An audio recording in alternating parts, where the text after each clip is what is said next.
இன்றைக்கி நம்ம கொத்து புரோட்டா எப்படி செய்யலான்னு பார்க்கலாம். ஃபஸ்ட்டு கொத்து புரோட்டா செய்யறதுக்கு வந்து ஒரு கடாயில் கொஞ்சம் ஆயில், தேவையான அளவுக்கு ஆயில் ஊற்றிக்கிடணும்.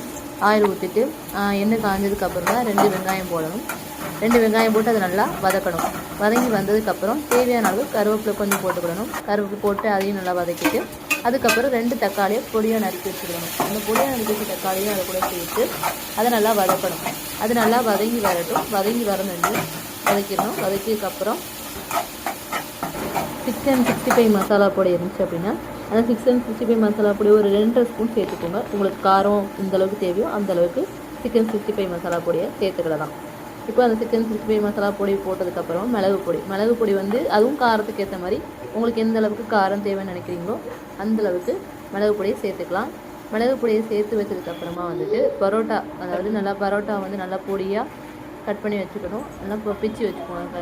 பிச்சு வச்சதுக்கப்புறம் அந்த 7 பரோட்டையும் அது கூட சேர்த்துட்டு மிக்ஸ் பண்ணி விடணும். மிக்ஸ் பண்ணி விட்டதுக்கப்புறமா 3 எக்கு அதோட சேர்த்துக்கோங்க. 3 எக்கு அதோட சேர்த்து நல்லா பெரட்டி விடணும். நல்லா பெரட்டி அந்த எக்கு, பரோட்டா, ஆனியன், தக்காளி எல்லாமே அதோடு சேர்ந்து நல்லா மிக்ஸ் பண்ணி நல்லா கிளறி விடணும். கிளறி விட்டு நல்லா கொத்தி விடணும். நல்லா கொத்தி விட்டு எல்லாம் மிக்ஸ் ஆகணும். ஓரளவு மிக்ஸ் ஆகி செட் ஆனால் தான் கொத்து பரோட்டா டேஸ்ட்டாக இருக்கும். இப்போ கொத்து பரோட்டா ரெடி ஆயிரும். இதுக்கப்புறம் வந்துட்டு நீங்கள் சால்னா உங்கள்கிட்ட இருந்துச்சு அப்படின்னா அந்த சால்னாவை அதை சேர்த்துக்கலாம். சால்னாங்கிறது ஒரு ஆப்ஷனல் தான். வேணும்னா சேர்த்துக்கலாம், இல்லைனா வேண்டாம். அதோடைய சால்னா ஸ்கிப் பண்ணிவிட்டு நம்ம அது கொத்து பரோட்டா மிக்ஸ் பண்ணி இறக்கி வச்சுக்கலாம். இவ்வளோதான் கொத்து பரோட்டா. செஞ்சு பாருங்கள்.